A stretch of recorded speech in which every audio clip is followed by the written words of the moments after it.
Siya ay isang tanyag na American rapper, songwriter, actor, The Rain? The one with the cabin in the woods. Blair Witch Project. No, man. at businessman. Pero bago makamit ang tagumpay sa buhay, ano nga ba ang mga pinagdaanan ni Snoop Dogg? Pero bago tayo magpatuloy ay shoutout muna sa nag-request ng ating kwento. Tara, simulan na natin.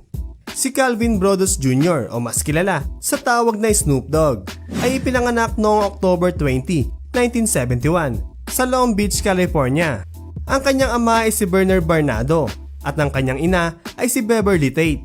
Pero paano naging Calvin Jr. si Snoop Dogg? 3 buwan pa lamang matapos ipanganak si Snoop Dogg ay iniwan na sila ng kanyang tunay na ama. Kaya naman dinala niya ang pangalan ng kanyang stepfather na si Calvin Broadus Sr. Ang kanyang mga magulang ay binigyan siya ng palayaw na Snoopy dahil na rin sa kanyang hilig sa panonood ng cartoons na Peanuts kung saan ay bida si Snoopy na isang aso. Sa murang edad ay umaawit at nagpapiano na siya sa Golgotha Trinity Baptist Church. Ang kanyang hilig sa musika ay namana niya sa kanyang tunay na ama na isa rin namang singer. Subalit ang kanyang ina at ang kinalakihan niyang stepfather ay nag-divorce noong 1995. Kaya bata pa lamang ay natuto ng kumayod si Snoop Dogg. Siya ay nagbebenta ng candy, nagdi-deliver ng dyaryo at mga nakabag na groceries para matustusan ang kanilang pang-araw-araw na pangangailangan. Masasabi nga na si Snoop Dogg ay isang masipag na mag-aaral, matulungin sa pamilya at makadiyos. Pero malaki ang pinagbago ng ating bida nang siya'y magbinata. Madalas ay napapaaway ito. Noong ngang 1989, kakatapos pa lamang niyang graduate sa Long Beach Polytechnic High School ay hinuli siya sa salang may kinalaman sa at sa loob ng 3 taon ay pabalik-balik ito sa kulungan. Possession for sale of drugs.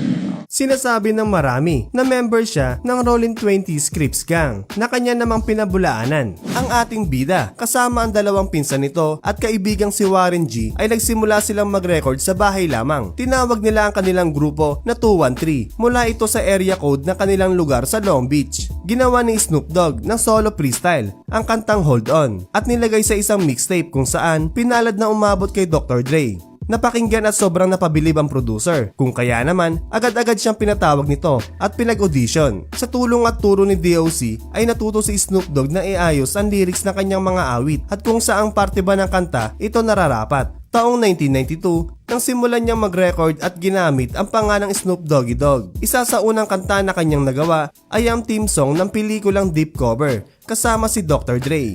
Naging bahagi din siya ng debut solo album ni Dr. Dre na The Chronic. Dahil sa malaking tulong ni Dr. Dre ay mas nakilala siya ng mga tao at naging successful ang kanyang debut album na Doggy Style. Ang kanyang mga single na Who Am I, What's My Name at Gin and Juice ay naging top 10 most played sa United States. Kapag napag-uusapan ng gangsta rap ay palaging nababanggit ang pangalan ni Snoop Dogg dahil marahil sa sinasabi nilang isa siyang bayolente at misogynistic na mga awit. Pero may kakaibang katangian si Snoop Dogg. Habang ang karamihan ng mga rapper ay malakas at pasigaw ang estilo, siya naman ay very soft at smooth ang pagrarap. Yung pag narinig mo ay masasabi mong suwabe talaga. Noong 1993 ay nakasuhan siya ng murder dahil sa pamamaril kay Philip, isang miyembro ng kalaban niyang gang. Si Snoop Dogg ay napawalang sala noong 1996 dahil na rin napag-alaman na ang kanyang bodyguard na si McKinley ang totoong nakapatay kay Philip. Dahil sa pangyayaring ito ay naisipan ni Snoop Dogg na iwan na ang buhay ng gangsta. Nagawan pa nga ng maiksing pelikula ang kanyang kaso noong 1994. July 6, 1995 nang itinatag niya ang Doggy Style Records. Ang record label na ito ay lihitimong nakarehistro. 1996 na magkaroon siya ng collaboration kay Tupac. Ito ay ang Two of America's Most Wanted, isa sa huling kantang nagawa ni Tupac bago ito pinatay. Ang second album ni Snoop Dogg ay lumabas noong November 1996. Ito ay ang Dogfather. Sa kaparehong taon na ito ay umalis naman si Dr. Dre sa Death Row Records. Nang umalis ang kaibigan ay napag-isip ni Snoop Dogg na tapusin na lamang ang kontrata at iwan na rin ang Death Row. Isa sa pinakasikat na kanta na kanya nagawa ay ang Drop It Like It's Hot na nag-number 1 at ang Signs featuring Justin Timberlake at Charlie Wilson na umabot sa number 2 sa UK chart. Si Snoop Dogg ang kauna-unahang artist na naglabas ng track para maging ringtone noong July 2007. Ito ay ang It's the D.O.G. bago na i-release ito as single.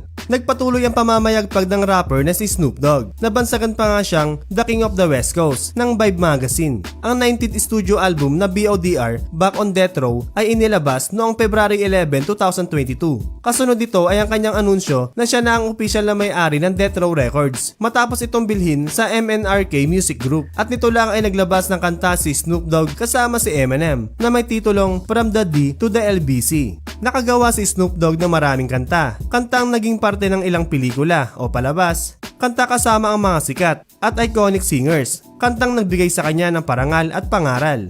Mga kantang tuluyang nagpabago sa buhay ni Calvin Brutus Jr. aka Snoop Dogg. Nagustuhan mo ba ang kwento? Kaya kung bago ka pa lang dito sa aking page ay mag-follow ka na para sa marami pang kwentong makata na ating pag-uusapan.